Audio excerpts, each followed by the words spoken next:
गुरुर्ब्रह्मा गुरुर्विष्णू गुरुर्देव महेश्वरा सद्गुरु साक्षात परब्रह्म तस्मै श्री सद्गुरुवे नमः। जय जय रघुवीर समर्थ। श्रीराम समर्थ। सद्गुरु चरणांना नतमस्तक होऊन आपण या शुभ सकाळच्या वातावरणामध्ये या निरूपणास सुरुवात करूया। मायबाप सज्जनांचं स्वागत आहे। समर्थांनी सांगितलंच आहे ना की मनुष्यानं ज्याच्या जीवनामध्ये दुःख येण्याचं कारण आहे ना, तो स्वतः मनुष्य असतो। तो दुसऱ्याच्यामुळं दुःखी होतो, पण तो दुःख आहे ना, तो स्वतःच निर्माण करत असतो। आपण हे जीवन जगत असताना समर्थांनी सांगितलेलं आहे, अशी कोणती माणसं आहेत ज्यांना आपण कधीच घरामध्ये बोलवू नये। म्हणजे अगोदरची जुनी माणसं म्हणायची की आपला मित्र असेल ना तर तो फक्त ओटीपर्यंत असावा, त्याला चुळीपर्यंत कधीच घेऊन जाऊ नका।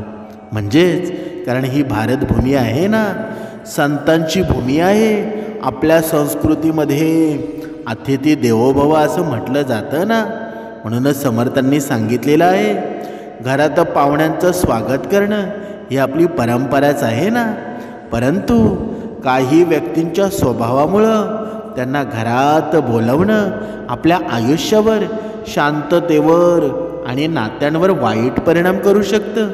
आज आपण अशाच प्रकारच्या व्यक्तींविषयी बोलूया, ज्यांना आपल्या घरात बोलवणं टाळावं किंवा त्यांच्यासोबत अधिक काळ घालवू नये, त्यांच्याशी मैत्री करू नये। लोकांचं वागणं आहे ते आपल्याला मानसिक, भावनिक आणि सामाजिक त्रास देत असतं। चला तर आपण पाहूया अशी कोणती माणसं आहेत की आपल्या जीवनामध्ये आपल्याला घातक ठरू शकतात, ते आता आपण जाणून घेऊया। पहिली गोष्ट, निंदा करणारी व्यक्ती। या लोकांचा बोलण्याचा टॉपिक एकच असतो, तो म्हणजे इतरांच्या निंदा करणं। अशी लोक असतात ना, इतरांविषयी वाईट बोलून आपल्या मनात त्यांच्याविषयी विष गाळवून जातात। जेव्हा ही निंदा करणारी लोक घरात येऊ लागतात, तेव्हा त्या घरात नकारात्मकतेचं वातावरण निर्माण होतं। ही निंदा करणारे लोकांचे विचार असतात, हे नेहमी इतरांवर टीका करणारे असतात आणि नकारात्मक ऊर्जा निर्माण करणारे असतात, ज्यामुळं आपल्या घरातील वातावरण दूषित होऊ लागतं। जेव्हा असे लोक आपल्या घरात येतात ना, तेव्हा ते आपल्या कुटुंबातील सदस्यांबद्दल नकारात्मक गोष्टी बोलू लागतात। आणि इथे समर्थांनी वेळोवेळी या भक्ताला जागं करण्याचा प्रयत्न केलेला आहे। प्रत्येक मनुष्याला, प्रत्येक स्त्रीला सांगितलेलंच आहे ना की आपला विश्वास आहे ना, आपल्या पतीनं पत्नीवर ठेवला पाहिजे, पत्नीने पतीवर ठेवला पाहिजे, आईवडिलांवर विश्वास ठेवला पाहिजे। पण आपण मात्र आपल्या मित्रांवर विश्वास ठेवतो। आणि जेव्हा हा मनुष्य घरातील दुसऱ्यावर विश्वास ठेवतो ना, आणि दुसरा व्यक्ती आपल्या पत्नीबद्दल, आपल्या आईवडिलांबद्दल अशा काही गोष्टी सांगायला सुरुवात करतो ना, मग त्या संसारामध्ये सुख राहील का? दुःखच होईल ना, पूर्ण नातं तुटून जाईल। म्हणून प्रत्येक सदस्यानं, प्रत्येक भक्तानं, प्रत्येक मनुष्यानं विश्वास ठेवायचा कुणावर ना, ते अगोदर लक्षात घ्यायला हवं। जेव्हा ते आपल्या कुटुंबातील सदस्यांबद्दल नकारात्मक गोष्टी बोलू लागतात, आणि अशा व्यक्तींमुळं आपल्या नात्यांमध्ये फूट पडू शकते। अशा लोकांच्या सततच्या टीकेमुळं घरातील व्यक्तींच्या मनामध्ये असुरक्षितता निर्माण होते ना, चिंता निर्माण होते, रागाची भावना तयार होते, आणि त्यामुळं आपण भक्तिमार्गसुद्धा सोडून जातो। कारण का? कारण आपण भगवंताचं नामस्मरणसुद्धा करत नाही। कारण हा संशय असतो ना, तो मनुष्याच्या जीवनामध्ये अंधकार निर्माण करत असतो। म्हणून समर्थांनी सांगितलेले जे नियम आहेत ना, त्या नियमांमध्ये मनुष्यानं राहायला हवं। पण मनुष्य त्या नियमांची आठवण ठेवतो का? प्रत्येकाने विचार करायला हवा। या नकारात्मकतेमुळं घरातील सदस्यांचं खच्चीकरण होतं, आणि त्यांचं मानसिक संतुलनसुद्धा ढळतं. म्हणून हे निंदा करणारे लोक आहेत ना, नेहमीच इतरांचे दोष पाहत असतात, त्यात उणिवा शोधत असतात आणि त्यावर टीका टिप्पणी करतात. यामुळं घरातील व्यक्तींचं एकमेकांवरचं विश्वासाचं नातं असतं ते कमीच होईल ना, की ते वाढेल बरं. म्हणून घरातील सुख समाधान आणि प्रेमाचं वातावरण गमावलं जातं आणि प्रत्येक गोष्टीमध्ये निंदा केली जाते. तक्रारी तणावाचं वातावरण तयार झाल्याशिवाय राहील का? कधीच राहणार नाही. त्यामुळं अशा नकारात्मक विचारांच्या लोकांपासून नेहमी दूर राहायला हवं किंवा त्यांचे विचार मनावर न घेणं हे सुद्धा गरजेचं आहे ना. अशा लोकांना आपल्या घरी बोलावणं टाळावं. त्यामुळं आपल्यावर कोणत्याही प्रकारची नकारात्मक प्रभाव पडणार नाही. समर्थांनी सांगितलेलंच आहे ना, मनुष्याचा मित्र असो, मनुष्याचा साथी असो, जर आपल्या सभोवतालची व्यक्ती जर नकारात्मकता असेल, जर त्याच्या जीवनामध्ये पॉझिटिव्हली नसेल ना, तर आपलं जीवनसुद्धा तसं होऊन जातं. म्हणून आपण संगत करताना आहे ना, प्रथम आपली संगत तपासावी. कधीकधी आपण म्हणत असतो, मला भक्तिमार्ग करायची खूप आवड आहे, देवाची खूप आवड आहे, पण माझ्या लक्षातच राहत नाही, मला कामं खूप आहेत. यावेळी आपली मित्रमंडळी तपासावी, आपल्या आजूबाजूची माणसं तपासावी. जर त्यांना ती आवड नसेल ना, तर तुम्हालासुद्धा ती आवड लागणार नाही. म्हणून आपली संगत अगोदर तपासावी, जेणेकरून घरात आनंदी, सकारात्मक, शांततेमय वातावरण राहील ना. आता दुसरी गोष्ट पाहूया. घरात कलह किंवा भांडणं ऐकून मुद्दाम येणारी लोक. बघा, काही लोकांना आपल्याला त्रासात पाहून खूप आनंद होत असतो. अशी लोक असतात ना, अतिशय गोड बोलणारी असतात, मात्र त्यांचं हृदय आतून तितकंच कडू असतं. अशा लोकांना आपल्याकडील समस्या असू द्या, घरातील भांडणं असू द्या किंवा मतभेद ऐकून त्यात नाक खुपसण्याची खूप सवय असते. आपल्या शेजारीसुद्धा आपण पहा, जर आपल्या घरामध्ये थोडं तरी भांडण झालं ना, तर लगेच आपल्या घरामध्ये येणार आणि लगेच त्याच्याबद्दल त्यांना जाणून घ्यायची खूप उत्सुकता असते. अशा लोकांपासून सुद्धा सावध राहायला हवं. त्यांना इतरांच्या घरात काय काय चालू आहे ना, काय सुरू आहे, कोणाचं कशावरून वाद झालेले आहेत, या ऐकण्यात खूपच मजा वाटत असते. भांडण झालं हे समजल्यावर त्यांना तिथे त्वरित येण्याचा मोह होतो. अशा व्यक्ती आपल्याला दाखवतात की आम्ही समस्या सोडवण्यासाठी आलोत, पण ते प्रसंग अधिक बिघडवण्याचं काम करतात ना. म्हणून शिवाय आपल्या घरात घडलेली घटना असेल, बाहेर मीठ मिरची लावून चर्चा करून सर्वांना सांगत सुटतात. त्यामुळं समस्या उघड होतात आणि गैरसमज वाढून जातात. अशी भांडणं आहेत ना, ती अधिक तीव्र होतात. अशा लोकांना घरात बोलावल्यास त्यांच्या चुकीच्या बोलण्यानं घरातील वातावरण आणखी नकारात्मक होत जातं. ते आपलं दुःख चवीने ऐकतात आणि त्यातून आनंद घेत असतात, ज्यामुळं आपल्यावर भावनिक तसेच सामाजिक ताण येतच ना. म्हणून अशा प्रकारचे जे लोक असतील, अशा प्रकारचे जे मित्र असतील, फक्त परिस्थितीचा फायदा घेऊन आपल्याला दुःख वाढवण्यासाठीच येतात ना. म्हणून अशा लोकांना आहे ना, आपल्या घरात न बोलावणं कधीही योग्य ठरेल, जेणेकरून आपल्या घरातील शांतता आणि आनंद टिकवता येईल. आता तिसरी गोष्ट पाहूया. खोटं बोलणारी लोक.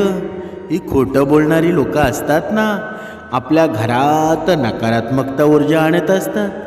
ते अनेकदा गोष्टींना वळण देऊन सत्य लपवण्याचा प्रयत्नसुद्धा करतात, ज्यामुळं आपल्याला चुकीची माहिती मिळू शकते. म्हणूनच समर्थांनी सांगितलेलं आहे, मनुष्यानं कधीच खोटं बोलू नये. आपला स्वार्थ जरी तिथे असेल, आपलं भलं जरी होत असेल ना, तरीसुद्धा मनुष्याने खोटं बोलू नये. कारण खोटं आहे ना, ते कधीच तरलं जात नाही. ते खोटंच असतं. म्हणून खोटं बोलणारी लोक आहेत ना, त्यांच्या आजूबाजूला सुद्धा राहू नये. या खोटं बोलणाऱ्या लोकांमुळं आपल्या घरातील सदस्यांमध्ये गैरसमजच निर्माण होतात ना, आणि आपल्यात अविश्वास वाढतो. अशा लोकांशी नातं ठेवणं अवघड होतं. म्हणून कारण त्यांच्या बोलण्यावर कधीही विश्वास ठेवता येत नाही. अशा लोकांमुळं घरातील शांतता आणि एकमेकांवरील विश्वास ढळू शकतो, ज्यामुळं घरातील सकारात्मकता कमी होऊन जाते. या लोकांचं खोटं आपला ताप वाढवणारे प्रयत्न करत असतात. या खोटारड्या लोकांना कधीच घरातच स्थान देऊ नका. कारण मनुष्याचं असतं असं की जेव्हा स्वतःचा फायदा होत असतो ना, तो स्वतःसुद्धा भक्तिमार्गामध्ये असूनसुद्धा तो खोटं बोलायला लागतो. पण समर्थांनी सांगितलेलं आहे ना, तुम्ही जर तुमच्या स्वतःच्या फायद्यासाठी जर खोटं बोलत असाल ना, तर येणाऱ्या काळामध्ये जे खोटं बोलून मिळवलेलं जे साम्राज्य आहे, खोटं बोलून मिळवलेलं जे धन आहे ना, ते सुद्धा धुळीस जाणार आहे. म्हणून तुम्ही लक्षात घ्या, जेव्हा तुम्ही सत्य मनाने निर्मळ मनाने जे धन कमवता ना, ते निरंतर तुमच्या आयुष्यात टिकून राहणार आहे. म्हणजे क्षणिक असेल, क्षणिक सुख असेल, ते खोटं बोलून जवळ काय करायचं बरं? जे लयासच जाणार आहे, मग त्याचा आपला काय फायदा होणार आहे का? काहीच नाही ना. म्हणून या खोटारड्या लोकांपासून थोडं दूरच राहिलेलं बरं. आता आपण चौथी गोष्ट पाहूया. अतिशयोक्ती करणारे लोक. म्हणजे अतिशयोक्ती म्हणजे काय? म्हणजे हे लोक असतात ना, नेहमीच आपली गोष्ट मोठी करून सांगत असतात आणि इतरांना खोटं ठरवतात. त्यांचा उद्देश स्वतःचं महत्त्व वाढवणं असतं. अशा लोकांच्या गोष्टींवर विश्वास ठेवून आपण चुकीच्या निर्णयापर्यंत पोचू शकतो, जे आपल्या हिताचं नाहीत ना. ही लोक स्वतःच्या यशोगाथा वाढवून चढवून सांगत असतात आणि आपले प्रॉब्लेम विचारून, बघा, आपले प्रॉब्लेम विचारून घेऊन बाहेर ते लोकांना चढवून वाढवून सांगतात.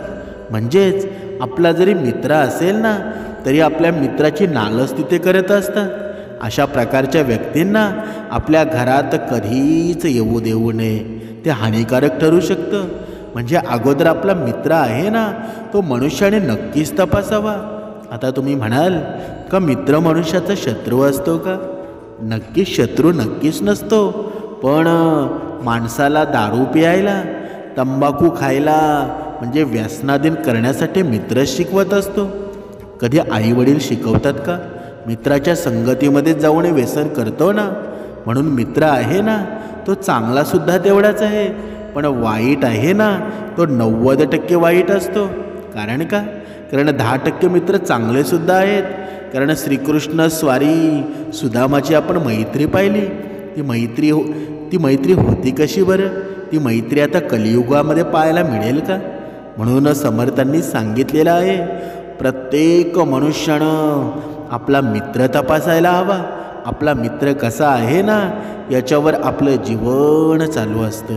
याच्यावर आपलं मन कसं होईल ना, ते कारण आपण त्याच्याशी जास्त संपर्कात राहतो. आता पुढची गोष्ट पाहूया.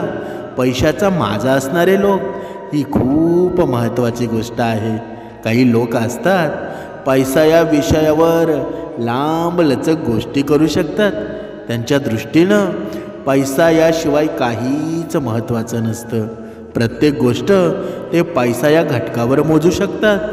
घरी आल्यानंतर ते माझ्याकडे इतका पैसा आहे, मी कसे खोऱ्यानं पैसे कमावतो, मी कुठे होतो आणि कुठे पोचलो, बायकोला असे दागिने केले, अशा मी फिरायला गेलो, अशा बडाया मारण्याचं काम ते करत असतात. त्यांचा हा प्रयत्न आपल्याला नेहमी कमी दाखवण्याचा प्रयत्न होत असतो. म्हणजे काय?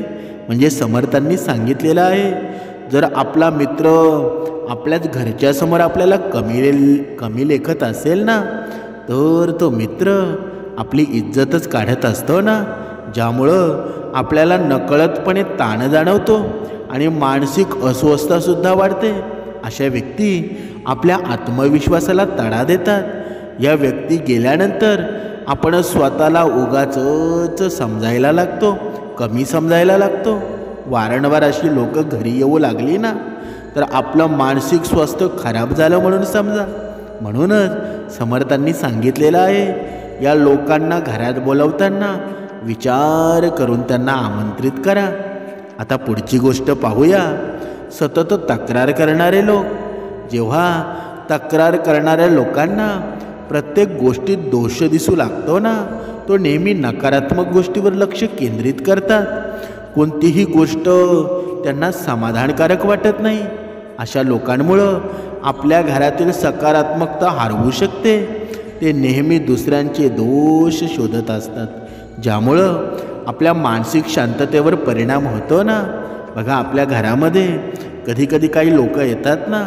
बघा, आपण एखादी गाडी घेतलेली असेल, आपण एखादी टू व्हीलर घेतलेली असेल. बघा, ती टू व्हीलर जर घेतली ना, नवीन घेतली ना, तर आपल्याला शुभेच्छा देण्याऐवजी ते त्या गाडीमध्ये कमीपणा शोधायला सुरुवात करतात की ही गाडी अशी आहे, तू ही मोठी गाडी घ्यायला पाहिजेत होती. म्हणजेच काय, म्हणजे आपल्या सुखामध्ये ते सुख मानतात का?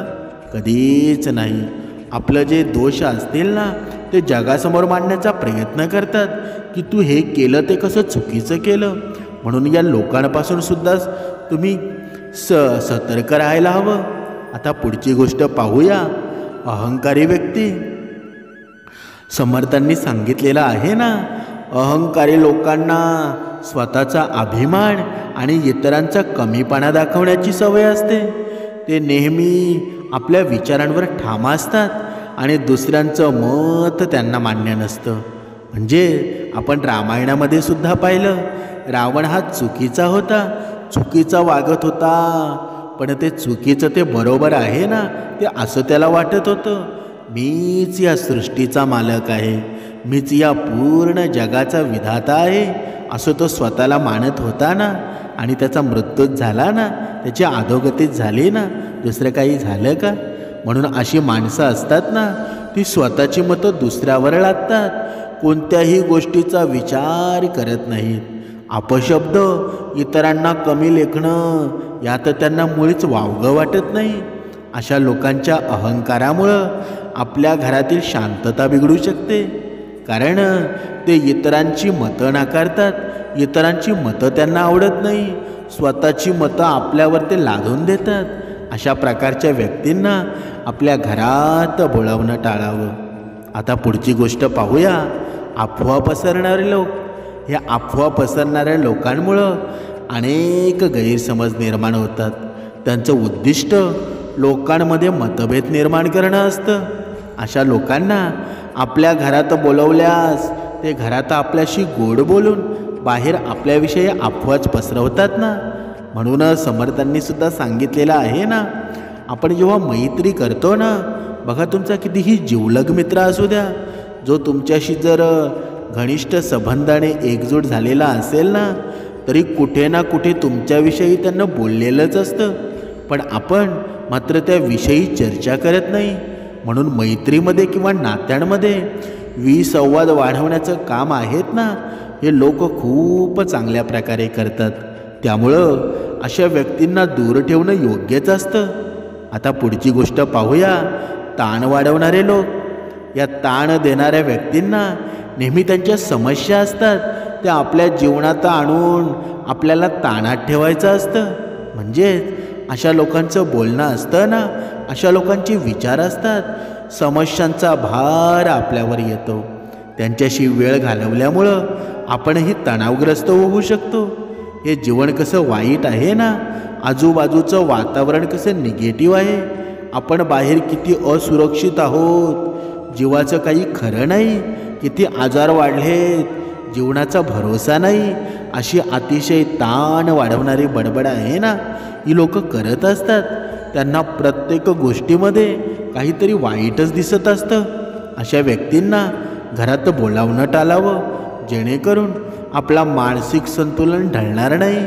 कधीकधी आपल्या आईबाप असू द्या, आपले भाऊ असू द्या, आपली पत्नी असू द्या, बघा, आपल्या घरामध्ये आजारी माणसं असतात आणि त्यांना धीर देण्यासाठी येण्याऐवजी ही लोक काय करतात बरं?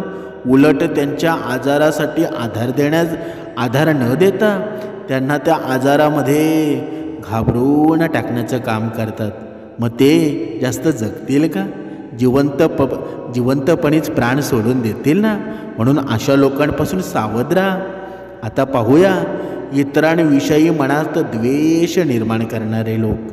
हे लोक असतात, समर्थांनी सांगितलेलं आहे, इतरांबद्दल द्वेष पसरवतात आणि इतरांबद्दल चुकीची माहितीसुद्धा देतात। यांच्या अशा स्वभावामुळं एकतर यांचे शुभचिंतक खूप कमी असतात, त्यामध्ये ज्यांच्याशी यांचं वाकडं असतं ना त्याविषयी हे इतर लोकांमध्ये द्वेष निर्माण करण्याचा प्रयत्न करतात। त्यांचा उद्देश लोकांमध्ये नात्यांमध्ये फूट पाडणं असतो। अशा लोकांनी आपला घरात प्रवेश केला ना तरी घरातील सदस्यांमध्ये मतभेद निर्माण होतात। ती मतभेद निर्माण होण्याची शक्यता नक्कीच असते। हा द्वेष करणारे लोक असतात, या लोकांपासून नेहमीच लांब राहायला हवं। म्हणूनच समर्थांनी सांगितलेलंच आहे ना, घरातील प्रश्न असू द्या, कलह असू द्या, मतभेद असू द्या, हे आपले वैयक्तिक प्रश्न असतात आणि त्यात बाहेरच्या लोकांना मुद्दाम गुंतवणं हे आपल्या नात्यांसाठी धोकादायक ठरू शकतं ना। म्हणून ज्यांना आपल्याला सुखात पाहायचं असतं ना ते समस्या समजून घेऊन ते सोडवण्याचा प्रयत्न करत असतात, पण ज्यांना आपला त्रास ऐकून आनंद मिळतो अशा व्यक्तींना दूर ठेवायला पाहिजे। हे घर आपलं सुरक्षित स्थान आहे, जेथे शांतता असायला हवी, प्रेम असायला हवं, आनंद असायला हव्या। या गोष्टी जपल्या ना तर आपल्या आनंदामध्ये वाढ होत असते। आपल्या घरातील सुख असू द्या, शांतता असू द्या, प्रेम जोपासण्यासाठी अशा प्रकारच्या व्यक्तींना घरात न बोलावणं हाच योग्य पर्याय आहे। म्हणून योग्य व्यक्तींच्या सहवासानं घर सुखी समृद्ध होतं ना। म्हणूनच समर्थांनी सांगितलेलं आहे ना, मनुष्याला जर सुखी राहायचं असेल ना तर अशा गोष्टी आहेत त्या मनुष्याने कधीच बोलू नये, बाहेर कधीच बोलून दाखवू नये। कारण माणूस हा समाजप्रिय प्राणी आहे। समाजात वावरताना आपण वेगवेगळ्या नात्यांमध्ये वेगवेगळ्या लोकांसोबत संवाद साधत असतो, मात्र प्रत्येक गोष्ट आपण व्यक्त केलीच पाहिजे असं काही आहे का? काही गोष्टी असतात ना ज्या आपल्याला फक्त स्वतःपुरत्या मर्यादित ठेवायला हव्या। जर या गोष्टी आपण बाहेर बोललो तर त्याचं आपल्यावर आणि आपल्या नात्यांवर दुष्परिणाम होऊ शकतात ना। म्हणून कधीतरी काही गोडबोली लोक असतात, गोड गोड बोलून आपल्याला बरीच माहिती विचारून घेतात, आपल्याकडून वैयक्तिक आयुष्यातील कटू आठवणी असतात, नातेसंबंध असतात, याविषयी जाणून घेण्याचा प्रयत्न करतात। मी कोणालाही सांगणार नाही असं म्हणतात आणि ते समाजात आपली बदनामी करत असतात। म्हणूनच समर्थांनी सांगितलेलं आहे ना, या अशा माणसांपासून मनुष्यानं नेहमी दूर राहायला हवं, जी जास्त गोड गोड बोलतात ना। म्हणून आपल्या जीवनामध्ये जेव्हा मैत्री होते, नवीन मैत्रीमध्ये एवढा आनंद आणि उत्साह असतो ना, असं वाटायला लागतं या माणसाशी माझं पूर्वजन्मीचं नातं असावं आणि एवढा आनंद फुलून येतो ना, आपल्या मनामध्ये आपलं सर्व काही असेल ते सांगून टाकतो। पण अशी गोष्ट कधीच करू नका। जर तुम्हाला मित्र बनवायचा असेल तर आपल्या पतीला बनवा, आपल्या सासू सासऱ्याला बनवा, आपल्या मुलांना बनवा, पण अनोळखी व्यक्तीला कधीच मित्र बनवू नका। म्हणून आज आपण 7 गोष्टींवर चर्चा करणार आहोत, म्हणजे गप्प राहणं हे शहाणपणाचं असतं ना। समर्थांनी सांगितलेलं आहे, तुमची आर्थिक स्थिती असू द्या, कोणासमोर कधीच उघडी करू नका। जर तुम्हाला आयुष्यामध्ये समाधानी राहावं वाटत असेल ना, दुःखापासून लांब राहायचं असेल तर तुमची आर्थिक परिस्थिती कुणासोबत बोलून दाखवू नका। कारण आपली आर्थिक स्थिती असते ही आपली वैयक्तिक बाब असते ना। तुमचा पगार तर कधीच कुणाला सांगू नका। जोपर्यंत तुमचा पगार कोणाला माहिती नसतो तोपर्यंत लोकांची तुमच्याशी सामान्य वागणूक असते। मात्र एकदा का कळलं की आपलं उत्पन्न कमी आहे की लगेच तुमच्याशी बोलण्याचा वागण्याचा दृष्टिकोन बदलतो। आपला खर्च, कर्ज यासारख्या गोष्टी असतात त्या कोणासोबतही उघड करणं हे तुमच्या हिताचं नाही। म्हणून अनेक वेळा तुमच्या आर्थिक स्थितीचा हा गैरफायदासुद्धा घेतला जाऊ शकतो किंवा दुसऱ्यांना मस्तरही वाटू शकतो। म्हणून उगाचच या अनावश्यक तुलना आणि स्पर्धा निर्माण होऊ शकते। म्हणून स्वतःला या गोष्टी बोलण्यापासून रोखण्यासाठी आपण बोलताना भान ठेवलं पाहिजे. म्हणून माणसं ओळखायला शिका. जेवढं लवकर ओळखायला शिकाल ना तेवढं फायद्यात राहाल. समर्थांनी सांगितलेलंच आहे ना, आपल्या आर्थिक बाबी असतात त्या गोपनीय ठेवणं आहे ना, हेच माणसाचं शहाणपणाचं लक्षण आहे. आपल्या पत्नीबाबत, आपल्या आईवडिलांबाबत, आपल्या मुलांबाबत कुणालाही काही शेअर करू नका. म्हणजे आपल्या अनोळखी व्यक्तीला सांगू नका. आपल्या पुढील योजना असतील, आपली स्वप्ने असतील, ती कधीच कुणाला सांगू नका. आपली स्वप्न आणि भविष्यातील योजना असतात ना, ते प्रत्येकाला सांगणं आवश्यक नाही. कारण अपूर्ण स्वप्नांबद्दल लोकांशी बोलून आपण त्यांना बोलायला विषय देत असतो. आपली स्वप्न असतात, आपल्या मेहनतीतून साकार होत असतात. म्हणून बोलण्याच्या कृतीतून याचा परिणाम दाखवा. जर काही कारणांनी आपल्या योजना किंवा स्वप्न पूर्ण होऊ शकली नाहीत, जर आपल्याला लोकांच्या टीका आणि नकारात्मकतेचं सामोरे जावं लागू शकतं. म्हणून दुसऱ्यांची मतं आपल्या उत्साहावर परिणाम करू शकतात. त्यामुळं आपली स्वप्न आणि योजना आहे ना, याबद्दल कोणालाही काही सांगण्याची गरज नाही. आता पाहूया आपल्या आयुष्यातील खाजगी समस्या. या आपल्या आयुष्यातील काही समस्या असतात ना, त्या लोकांसमोर कधीच उघड करू नका. कारण खाजगी समस्या ही एक गंभीरच बाब असते ना, ज्यावर विचार करूनच बोललं पाहिजे. समर्थांनी सुद्धा सांगितलं आहे ना, आपले नातेसंबंध किंवा कौटुंबिक गोष्टी बाहेर बोलल्या तर त्याचा परिणाम असतो तो कुटुंबातील सन्मान सगळ्यांवर होऊ शकतो, आपल्या सन्मानावर होऊ शकतो. म्हणूनच अशा समस्यांवर विश्वास व्यक्तीकडे मार्गदर्शन घेणं, म्हणजे जो विश्वासू व्यक्ती असेल त्याच्याकडून मार्गदर्शन घेणं आणि त्या समस्या गोपनीय ठेवणं हे गरजेचं सुद्धा आहे ना. पण आता प्रश्न पुढे उभा राहतो तो असा का या संपूर्ण सृष्टीमध्ये असा विश्वासू व्यक्ती कोण आहे बरं? भगवंताशिवाय कोणी आहे का? कोणीच नाही. माझा भगवंत आहे ना. या सृष्टीमध्ये असा एकच ऊर्जा आहे की त्यावर विश्वास ठेवला ना तर तो कधीच वाया जात नाही. आपल्या जीवनामध्ये असे किती मित्र झाले, किती मैत्रिणी झाल्या, अजून परत कोणी टिकलं का? का टिकलं नाही बरं? कारण आपण भरपूर विश्वास केला आणि त्या विश्वासाचं काय झालं बरं? विश्वासाचं पूर्ण धुळीसं मिळून गेलं ना. म्हणून विश्वास कोणावर ठेवायचा आणि ठेवू नये हे प्रत्येकानं ठरवायला हवं. म्हणून लोक ऐकताना खूप सहानुभूती आहे असं दाखवत असतात आणि चार चौघामध्ये मिटक्यास मारतात ना, मजा घेत असतात. असे विषय चघळले जातात. म्हणून आपण खाजगी आयुष्य गोपनीय राहिलं पाहिजे. आपल्या कमकुवत गोष्टी असतील किंवा अपयश सांगण्याची गरज नाही. कारण प्रत्येकाच्या आयुष्यामध्ये अपयश आणि कमकुवत गोष्टी असतातच ना, की आपल्याच आयुष्यात असतात बरं. जेव्हा ज्याला आपण आपली दुखरी नस असं म्हणतो ना, म्हणजे ही गोष्ट आपल्या हृदयाला जखम करून गेलेली असते. हा विषय काढला ना की आपल्या जखमेवरची खपली काढल्याप्रमाणे त्रास होतो.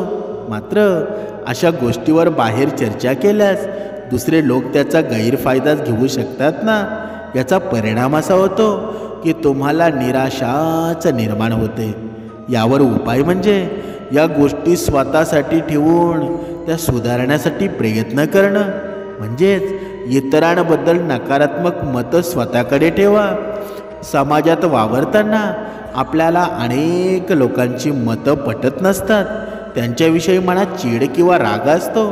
मात्र या लोकांविषयी, त्यांच्या नकारात्मकतेविषयी जर आपण कोणाशी बोललो ना तर त्यामुळे आपण आपल्याच व्यक्तिमत्वाची नकारात्मक छबी ती निर्माण करू शकतो.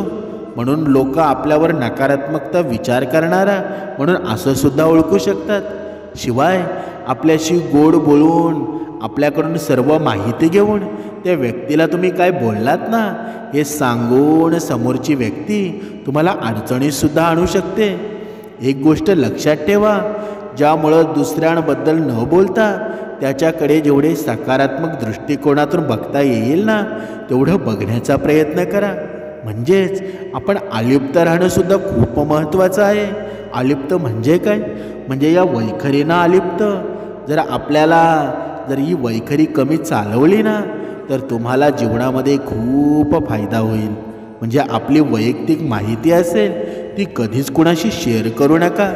आपली वैयक्तिक माहिती जसे म्हणजे आधार कार्ड क्रमांक, बँकेचे तपशील, संवेदनशील माहिती उघड करणं हानिकारक ठरू शकतं ना. ही माहिती इतरांच्या हातात पडल्यास त्याचा गैरवापर होऊ शकतो की नाही बरं?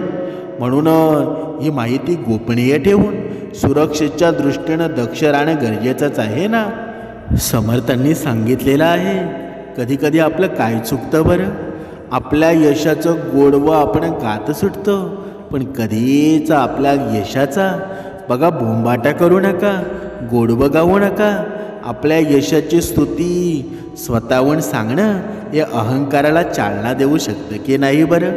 आणि दुसऱ्यांना हे त्रासदायकसुद्धा वाटू शकतं. शिवाय यामुळे समोरची व्यक्ती जळसंसुद्धा फील करू शकते. यामुळं नकारात्मक भाव निर्माण होतो, आपल्यासाठी घातक ठरू शकतं.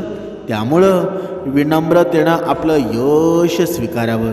ते तुम्हाला सांगण्याची काही गरज नाही. तुम्ही जर नक्कीच प्रयत्नपूर्वक यश मिळवलं असेल ना तर समाजात आपोआप तुमची वाहवा होणारच आहे. त्याबद्दल बोलण्याऐवजी अजून पुढे कसं जाता येईल ना हा प्रयत्न करावा. समर्थांनी सांगितलेलं आहे, काही गोष्टी उघड करणं आपल्याला हानी पोचवू शकतं.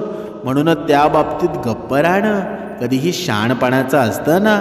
म्हणून आपल्या प्रत्येक गोष्टीतून आपण शिकत असतो आणि प्रत्येक अनुभव अधिक संयमी बनवतो ना. म्हणून आयुष्यामध्ये नियम बनवा. नियम जर बनवले ना, समर्थांचे विचारांचं पालन जर केलं ना तर तुमच्या आयुष्यामध्ये कधीच तुम्ही दुःखी होणार नाही, समाधानी जीवन जगाल.